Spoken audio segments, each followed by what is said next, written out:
In this lesson, we're going to be talking about cryptographic analysis. Cryptographic analysis is a technique that goes back a really long way.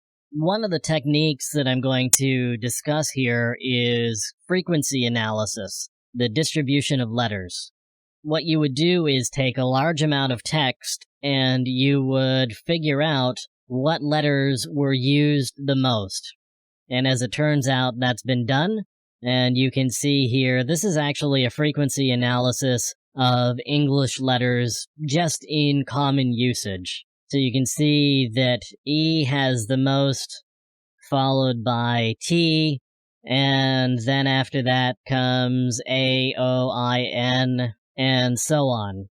And J and X have the absolute least amount of use along with Q.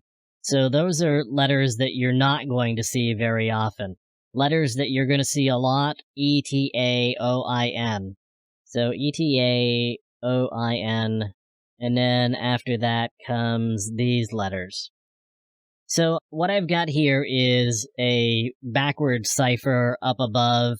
I can do a little encryption here.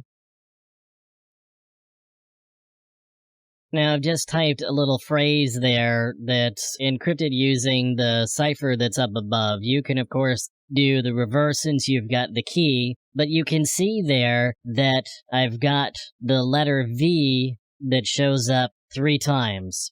And using this frequency analysis, you may come to the conclusion that that's possibly an E. So if I suggest that that's an E, what I could do is this.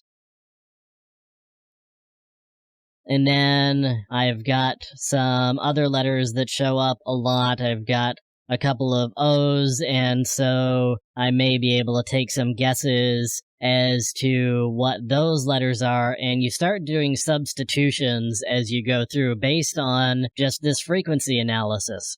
Now that would be really easy for a substitution cipher if you had enough text. It would be even easier because you could actually do a frequency analysis on a large block of text and try to map it back to this chart here. And then you could start doing the substitutions until some patterns started to appear, and you may start to be able to fill in different things with good guesses about what different words are, at which point now you've got some others of the letters figured out, and so you can start replacing the letters that you've just figured out back into the text. It's a fairly time-consuming process, and for some ciphers, this sort of technique works.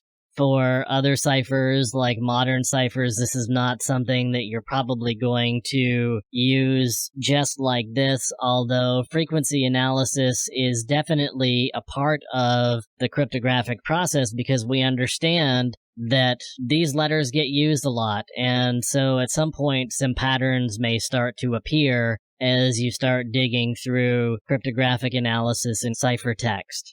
So frequency analysis is definitely one method for doing cryptographic analysis, and it's a pretty important one.